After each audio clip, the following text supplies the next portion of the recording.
Thanks so much for tuning in for our new special On the Trail of a Nephilim and, of course, our daily UFO update. I think you'll find both of these segments pretty interesting. Today is December 3rd. I am your intrepid host, and there is a hidden history that has been deliberately obfuscated from the peoples of the world, and that's why we are on the trail of a Nephilim. Of course, our lead story today is Chaco Canyon.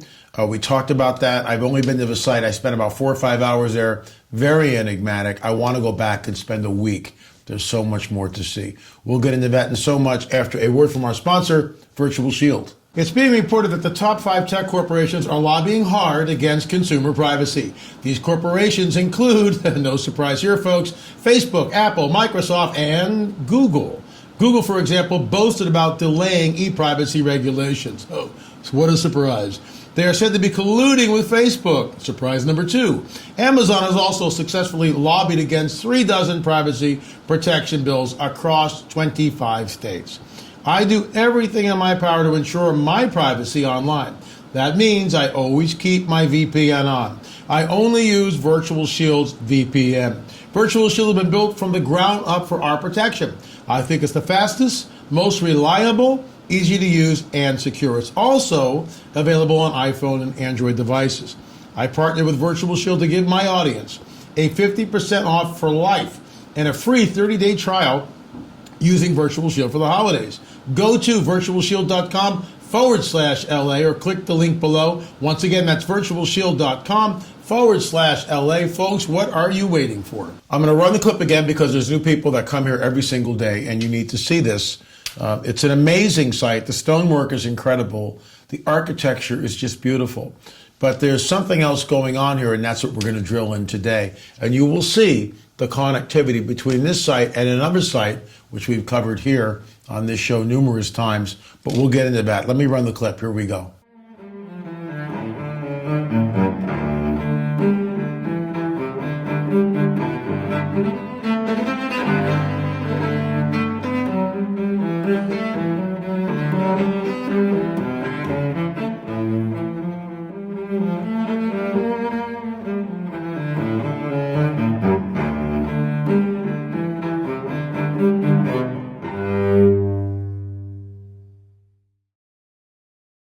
So what you're looking at is this section, this butte, this thing that rises, this rock structure that rises up out of the ground in New Mexico. And there are solar and lunar markings on the site. It's based on an 18-and-a-half-year lunar cycle. And the bottom line is, how would they know this? In other words, I know we talked about this numerous times here, but it's 18 and a half years. You have to track the lunar the lunar rise and its setting every single night. Now, I read this yesterday. One of the archaeologists was saying, well, you could get 5 or 6 days in a month and you kind of figure it out from there. Okay, fine. How do you crunch the data? What do you do if a 5-day storm comes in and you can no longer see the moon? Look, there's a book by this guy, Englishman by the name of Thom, Thom.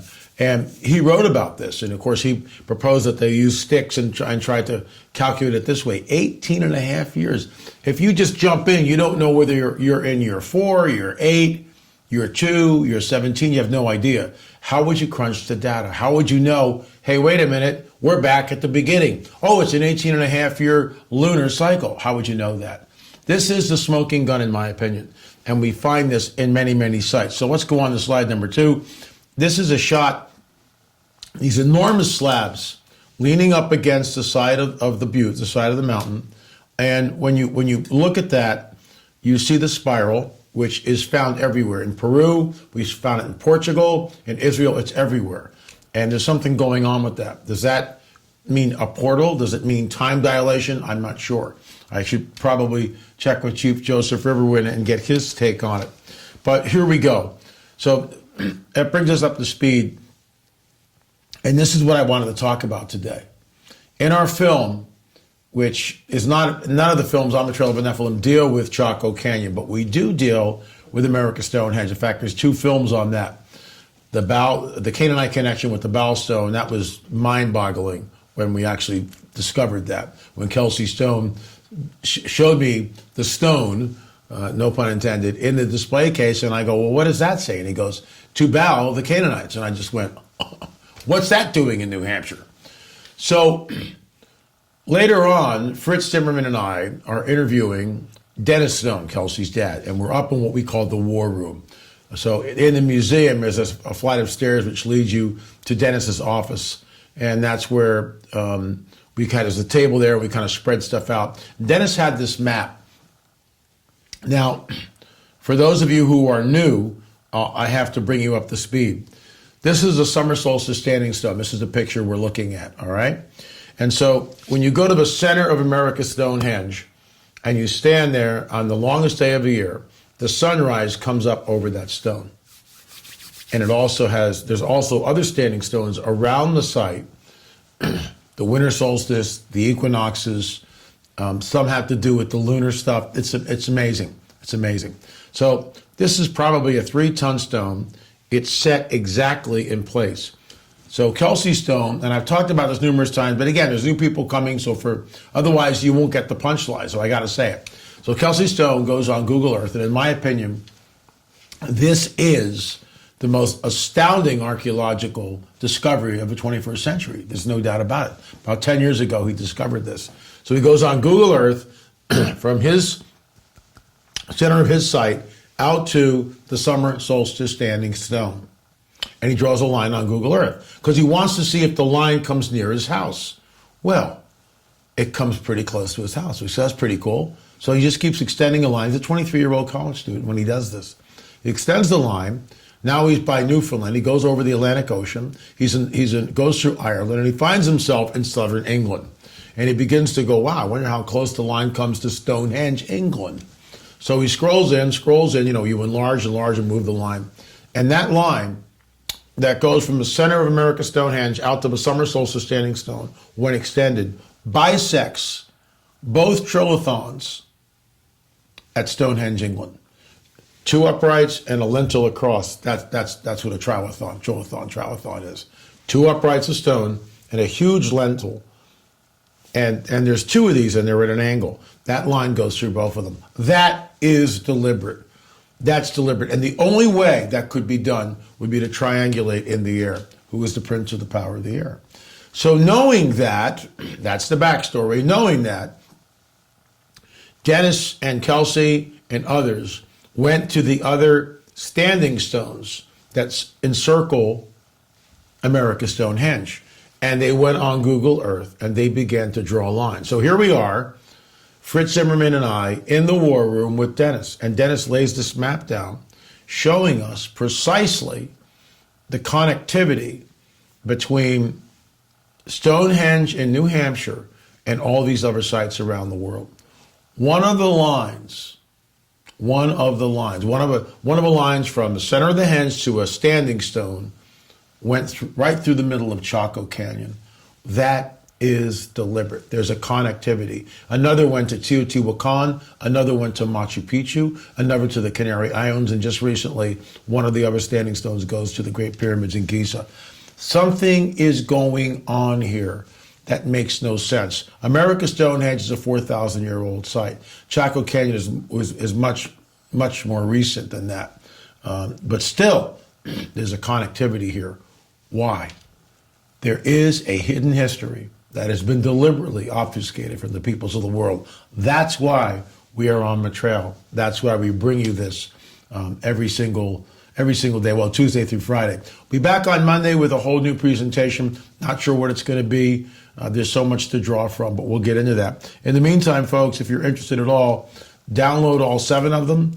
America Stonehenge is episode 4, and the Axis Mundi, Center of the World, is episode number 5. You can go to streaming.lamarzulli.net, streaming.lamarzulli.net, and binge watch them all. Let's move right into our whole UFO segment right here. I think you'll find this interesting. Jesus warns us, as in the days of Noah, so it will be when the Son of Man returns. Well, what does that mean?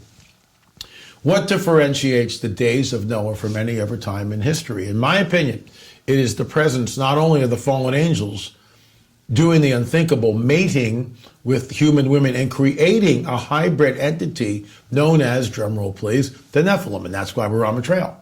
That's why we're on the trail. Are we in the days of Noah, or is it like the days of Noah? Listen to this. This just came in.